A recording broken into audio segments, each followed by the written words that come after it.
Rail کا سفر ہر اعتبار سے آرام دہ اور محفوظ ہے۔ آرام دہ یعنی پرسکون ہے، آرام ملتا ہے اور محفوظ ہے۔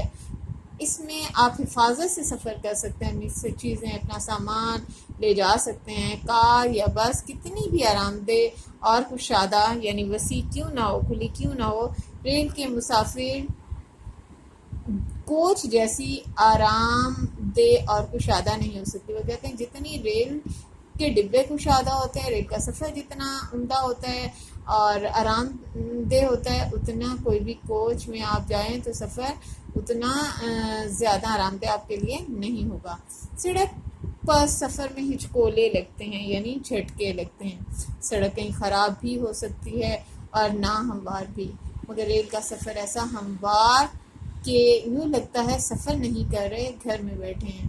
تو ریل کے سفر میں چونکہ سہولت ہوتی ہے اٹھنے کی، بیٹھنے کی، چلنے کی، واش روم جانے کی، تو لگتا ہے کہ وہ آرام سے گھر میں بیٹھے ہیں، انہیں ادھر ادھر نہیں جانا پڑتا، بلکہ جیسے گھر میں آپ کو ہر چیز سہولت سے مل جاتی ہے تو وہاں پر بھی ایسے ہی بآسانی چیزیں مل جاتی ہیں۔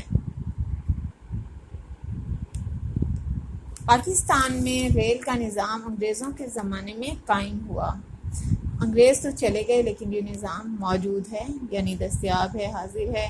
ہم اسے بے شمار فوائد حاصل کر سکتے ہیں، یعنی ان گنت فوائد حاصل کیے جا سکتے ہیں۔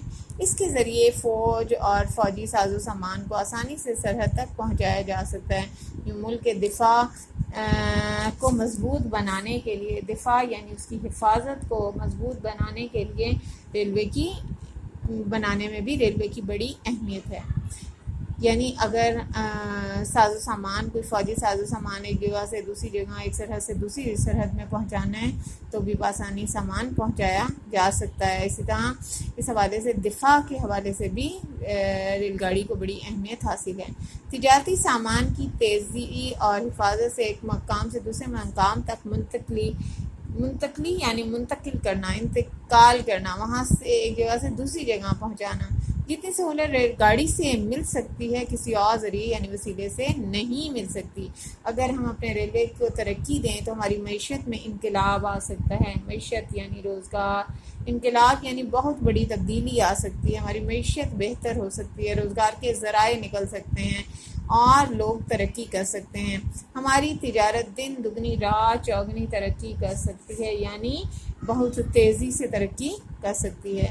ریلوے ہماری معاشرت میں بھی انقلاب برپا کر سکتی ہے۔ معاشرت یعنی مل جل کر رہنے کے آداب، طریقے، سلیقے سکھا سکتی ہے، ہمارے معاشرے کو بہتر بنا سکتی ہے، اس میں بہت بڑی تبدیلیاں لا سکتی ہے۔ اس کے ذریعے ایک علاقے کے لوگوں کو دوسرے علاقے تک جانے میں، ملنے ملانے میں جتنی سہولت ہے وہ کسی اور ذریعے سے ممکن نہیں۔ ملنے ملانے کے مواقع جب سہولت سے حاصل ہوں تو اس سے غلط فہمیاں دور ہو جاتی ہیں، کیونکہ آپ بآسانی مل سکتے ہیں، ایک دوسرے کی غلط فہمیوں کو دور کر سکتے ہیں اور رشتے بہترین انداز سے استوار ہو سکتے ہیں۔